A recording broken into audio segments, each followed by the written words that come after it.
Okay. Come on now, 2. Come on, 2. Come on, Kayla.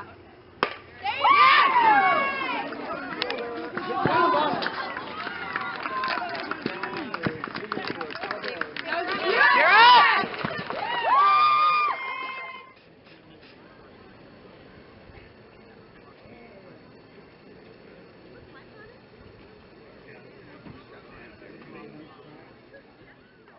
This group really will make you laugh some days because they know how to have a good time, and they're ready to have a good time whenever the moment exists. And so, when we're out on the diamond, the minute we're done working, they're right back in having a bunch of fun and goofing around, and I like that. You can feel it vacation week, and so we try to keep them focused as much as possible. We also understand that this is a vacation week, and they're trying to stretch their legs a little bit and relax. But in this program, in this division, because we are in the hunt all the time and people are always following what we're doing, we try to stay focused. We try to hold them grounded mentally, but at the same time try to have some fun. And they had a sleepover, they did a bunch of things, and they still had a good time. And we laughed. They had a Saturday morning, they had a Sunday morning practice at 7 a.m. because that's what they thought was the best time for their day, for their schedule. And it was cold, and they were partially miserable and having fun and playing music. And I thought, you picked this, not us. And so it'll be interesting to see how we settle in for the second half of the season. We're almost halfway. Being on vacation, for me at least, definitely threw me off a little bit because it was get up, I don't go to school, but I have to go to a game or practice later. And I think that could have, for us, it ended up working out pretty well, and I think we took advantage of not having school, and we rested, and we did what we needed to do to get ready for the game. But I think it definitely could have played a factor in how the game went, because you're not in your normal routine. It's definitely a weird week because I know for me, most of my friends are on vacation, so we kind of got to focus on softball for that whole week. We had a team sleepover during the vacation on Friday after our games, and it was nice to just be able to relax. We were out of our routine, but it was nice to be able to sleep and have that energy. And it's a different vacation than for non-athletes, but it keeps us focused. And I know for me, I had AP testing this week, so it gave me that chance to study and stay focused. So tired. I was just like, ugh, I just don't want to be here. I'm just tired. I don't want to be playing. I just want to go home and be laying on the couch watching Netflix. But yeah, it was hard to get into rhythm. You just felt lazy. You felt heavy on your feet, and everything just felt slow. To be 7-0 right now is huge for us, and I think it's really, really exciting and total confidence booster. But I'm not gonna lie, I was so lazy last week. I just felt like blah. I did not want to really be there. I was like, oh, this really sucks. And I don't know. It's just going the transition from school right to the game is just gives you something to be excited about, because school's really not. And just to try to get off your couch or whatever on vacation is not very fun. So I don't know, it was a little harder than normal, but we did it. Yeah, it was different because we had been coming home from home and everything, or going to the bus, and everyone was like, oh, I forgot to eat because they were home, and we usually have lunch here and stuff, so it was different, and it was thrown off. But I mean, we won all the games, so. Vacation week is always tough because you're not in your, like you said, you're not in your typical routine, and you're not in your school day where you're distracted all day and you don't have to worry about the end of the day with the game. And when you have vacation, you don't have that distraction during the day. So, and having it in the middle of the day, you're just waiting all day. You you have to rest because you have a game. You can't do much, so you're just kind of hanging out waiting. And that can be tough, and that can also make preparing for the game tougher too, because you waited all day for this, and then getting there, you're like, okay, now you have to focus on the game. It's definitely a break in the season. It allows us that time to sleep. We got in a couple extra practices. We practiced on Sunday, and it's definitely a reminder that the season's going by quick, because you kind of get wrapped up in 3 games this week, school, this, that, and it was a chance to slow down and really take in that this is going by quick, and only had those 3 games, and then we're almost halfway. It's crazy to think that we're almost halfway. I feel like we just started, but yeah, I think we've had games where it's been a blowout, and then we've had some games where it's been a challenge, and I think as the season goes on, it's going to get more challenging, so I think we definitely do need to step back and really start working hard, because it's mid-season. So. It's crazy to think that, too, that it is almost mid-season, and having that break was nice, because, your go, go, go is since day one, and having that break is oh, okay, take a breather, relax, let your body rest, and it kind of is mentally relaxing as well as physically relaxing, which is good because you don't want to get caught up in it like 24/7, and having that mental break, it helps in the long run, I think. Today we had film, we talked a lot about trusting one another, trusting the team, understanding your role, but additionally talking about, okay, we're coming close to that point where we're going to be halfway.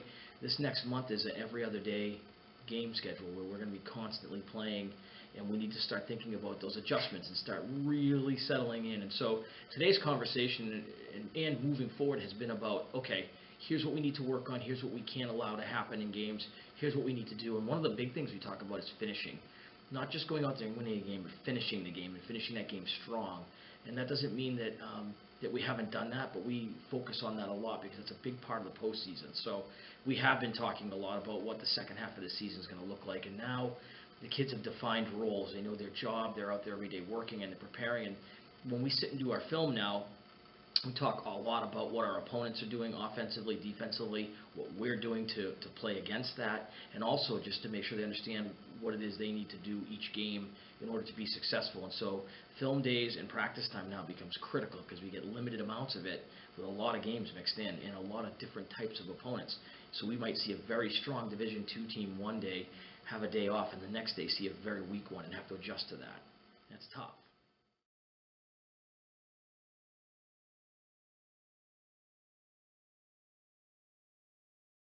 We get to sense, we go to the locker room, we change. We're usually rushing because we're girls, and even though it's 15 minutes, it's never enough. Well, we come like right out of the class, and like we have 15 minutes to get our butt going and get on the bus, and that's not a long time if you're a girl because you gotta put your hair up, you gotta make sure you look good, you gotta put your pants on. It takes a while. Yep. No, we're on the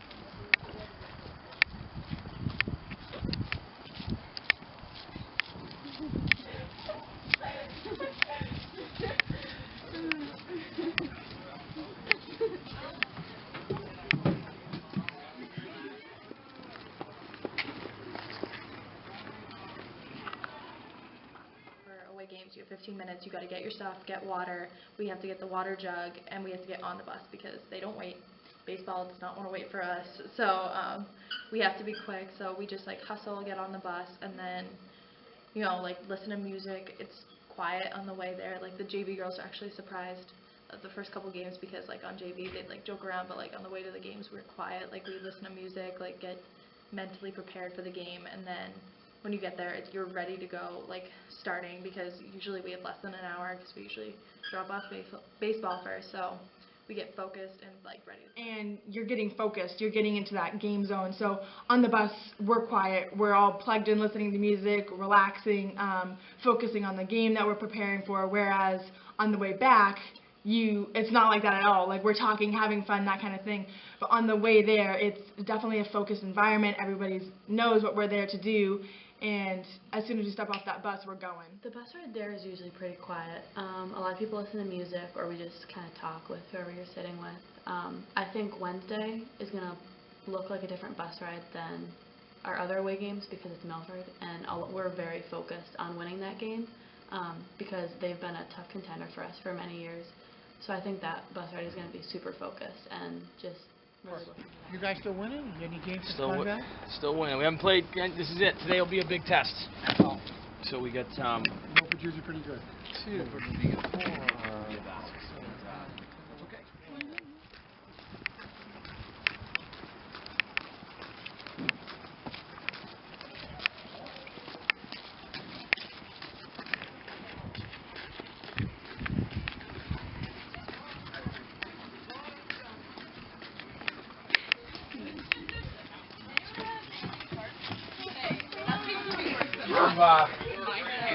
Give me a head count.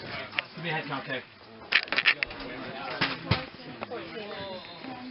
We were just listening to Kaz and Allie, so if they're back, we should be good. Everybody has their gear, right? Did you bring your bag or no? Okay, all right, then we're right. Okay, we coach a girls' team, so there are a lot of things that happen. There are equipment bags, there are makeup bags, there are extra clothes bags, there is food bags. I mean, we load Pete's truck because we can't fit everything in in the school bus with us and the boys team. You know, the boys bring bare bones. They bring a bag with their bats and a few things, water and stuff, and they're ready to go. The girls, it's a significant process to load them on the bus. Not to mention we have hair, we have makeup. I mean, we have a full production before we even board. So I am constantly on them about our pregame routine, whether we're boarding a bus or whether we're here at the complex, about getting outside and being prepared to go, and that nobody can be late because we can't. We're going to sacrifice warm-up time, and also the boys team counts on us for being on time. But boy, we forget a lot of things. We leave a lot of things behind, and sometimes the coach has a large lost and found bin in his truck. Or I forgot a left sock, so I'm fishing off of someone, or Dad, buy me a new pair of socks. Like, so many times that happens, and your heart drops to your feet, and it stays there for about a minute. I haven't done it this season, but I have done it in soccer season before, and oh man, it's a nightmare. It really is, because you can't go home when you have no time. You just gotta make it work. You gotta figure it out. Oh, yeah. We forget stuff all the time. Usually someone has something extra. It's usually not like a jersey. Like sometimes we'll forget our warm-ups, or I know today everyone was in the locker room like, oh, I forgot this, thank God we didn't play. But we usually have each other's back. We also have a locker where we keep hair ties, extra stuff that we need, and then we want to keep an extra uniform in there in case we ever need it. Last year we had someone forget cleats, and you kind of need those. Those are kind of important. So at that point it was kind of what do you do? We forgot our cleats. How am I going to play? That kind of thing. Knock on wood, but that's never happened to me. But yeah, we started to make a bag of things, so in case anybody forgets. So we have a bag, and we have socks and extra sneakers and just stuff like that. But that hasn't happened this year, and I hope it doesn't happen. I know a lot of people today forgot their warm-ups, and thank God we didn't have a game because they forgot those. But when I look at the senior leadership especially, you'll see them sitting there very quiet, just in tune with thinking about their role, their job. And it doesn't matter to them if they know they're going to be a game day starter out on the field or if they're going to be in off the bench. They're very focused on that ride out.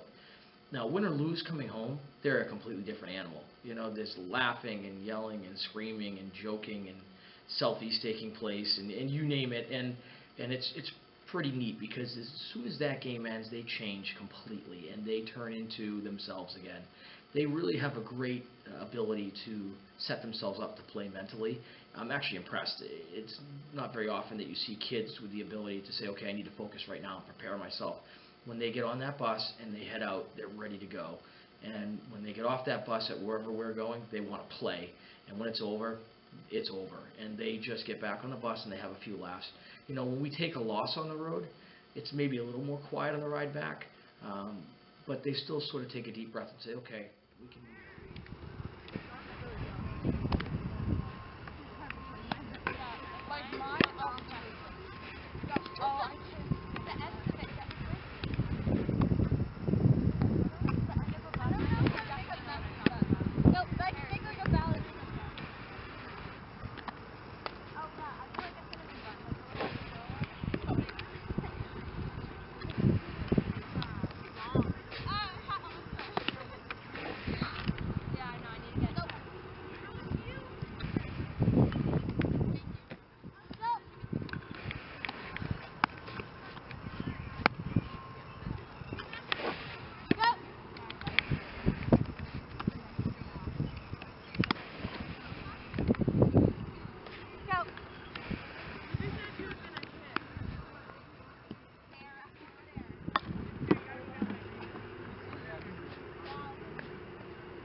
Losses are inevitable. We know we're going to take one along the way, and the other coaches and I have talked about this and saying, there are such things as good losses. You can take them along the way. They help your team build. You learn from the loss, and I do not like these undefeated monkeys that hang around because they tend to cause trouble, and they sometimes change your routine because you get worried about keeping that status. And so along the way, sometimes we just like to see that good loss happen, and that'll happen whenever it's ready to happen. And when that does, I think the team takes another deep breath and says, okay, well, now we don't have to worry about that problem. Let's just focus on the one win that matters, and that's the finals, and that's all they're focused on right now. And so to see their preparation game day, it's phenomenal. It really is.